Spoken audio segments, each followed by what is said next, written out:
Welcome. This is David Boles, Human Meme. Today's topic, Race Traitor. Over the years, with Barack Obama as President of the United States of America, I have defended him and I have accused him, but he was always our president. Some never felt that way. Some in America felt that Obama was a foreigner, and that I was a traitor to my own race for not disavowing his authority as the first black president of the United States. Okay then. Where does one start to deconstruct that particular kind of racism, aimed at me, but reflected back on the accuser, and then reflexively transformed into some sort of nominal truth in propagation? The most interesting thing about those Republican race baiters is in the way they speak to you, without knowing you. Libtard. Blow your nose and put on your big boy panties. Wipe the drool from your mouth.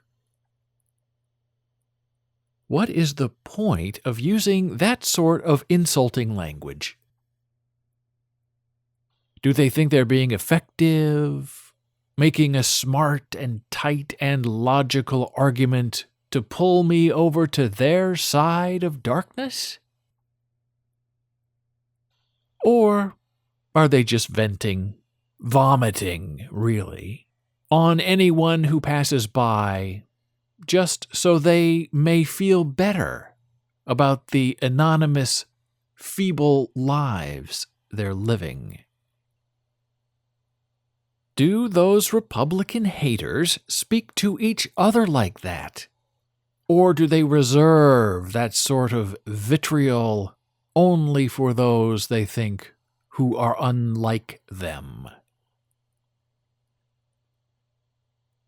In either case, they're making a case for cogent decision-making and fine-grain attitude adjustments, all depending on context. But 50% of the American populace identifies with Republican politics.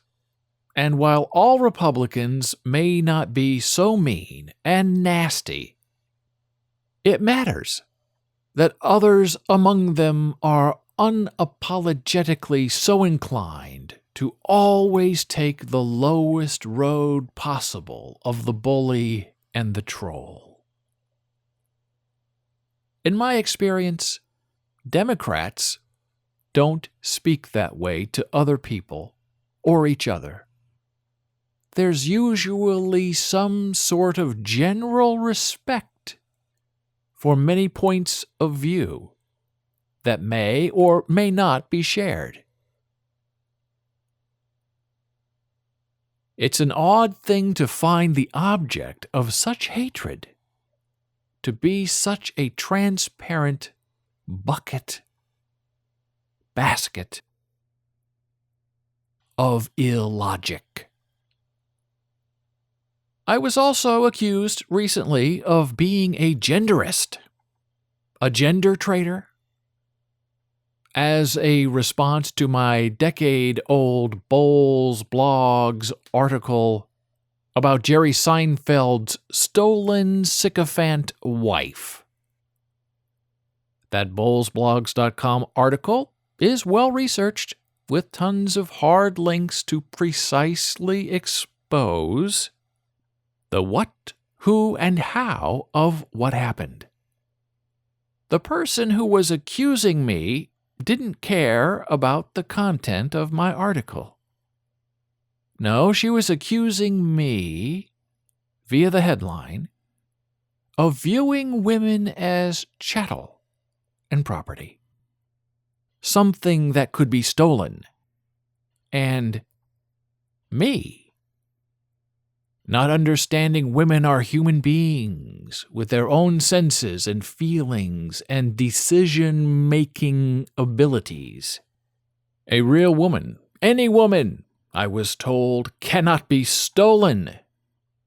She can leave on her own. Okay, then. Now, there's nothing worse online when people react to a headline you wrote and don't bother to read the rest of the actual article.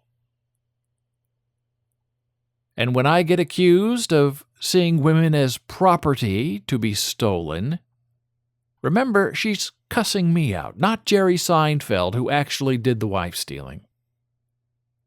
And it sort of makes me want to go all Republican on her and call her names and talk about drool and snot and all that fun stuff that makes you feel better without making a point. But I won't. I will reply to her this way instead. Wife stealing and man stealing are colloquial, if inartful terms that have been around for centuries. I am not the one who invented the meme. I'm not the one to end the meme. And I'm not the one who's propagating the meme with dismay. I was merely pointing out what happened. Plus, Seinfeld, stolen, sycophant are three really lovely alliterations that, as a publisher of my own written content, I will approve of every day of my life, because sometimes the perfect headline finds you, and sometimes you don't have to write anything. It just all flows. Sisyphus with a pretty purse. Finally, I was accused of being a big baby by the same sort of deplorable Republicans who accused me of betraying my race. And this time, they were after me for supporting the safety pin meme on Twitter. Okay, then. The safety pin meme began in England after the Brexit breakup vote to indicate solidarity with those who felt betrayed by the anti-immigration vote for Great Britain to leave the European Union. You wear a safety pin on your coat or shirt to show anyone feeling threatened by the status quo that they are safe with you, and you are not out to do them harm or to render them weak. After Trump won the Electoral College vote for the next president of the USA, the safety pin meme was taken up in America to indicate to others that we, the safety pin wearers, are a safe harbor. And we do not hate Muslims or immigrants or other minorities. We stand with everyone who wishes to stand with us. Now, the rabid GOPers who trawl social media looking for memes to obstruct and babies to call out for drooling and snotting had a wonderful time ruining conversations and other inspirations by posting obnoxious images of their safety pins and completely deciding the safety pin brigade was really about diapering loser Democrats. It's all so juvenile and galling, and they love to root each other on in their grievance of public hatreds. But if you let them stop a conversation, or if you allow them to upset you, then they have won They have settled the day, and they did what they set out to do. So, you ignore them, and block them, and wish them ne'er-do-well, and you erase them from all common memory as best you can. Sunlight and bleach works best to deodorize these self-appointed baby accusers. One person told me the safety pin meme was being exploited by bad people who wear the safety pins, indicating they were a safe harbor, and then engaging in just the sort of hatred and acrimony that they claim to be against. So they earn the trust of people only to betray them, and I guess trying to hurt them in some sort of physical or psychic way, or to claim the joke is on them. I'm not entirely sure I believe that scenario, because those sorts of people don't want to work that hard. They don't need to fake a safety pin allegiance to harass people they don't like. I was then asked to stop my support for the safety pin meme, and I refused.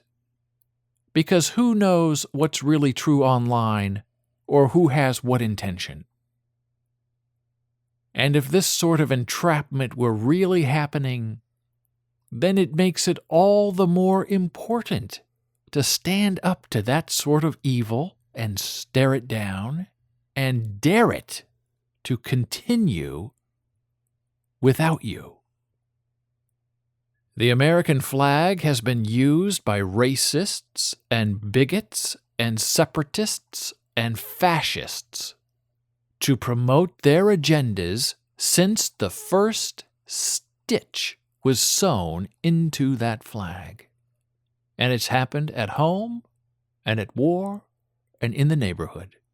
But that does not mean the rest of us don't know and respect what the American flag really means in the real context of the real lives of us.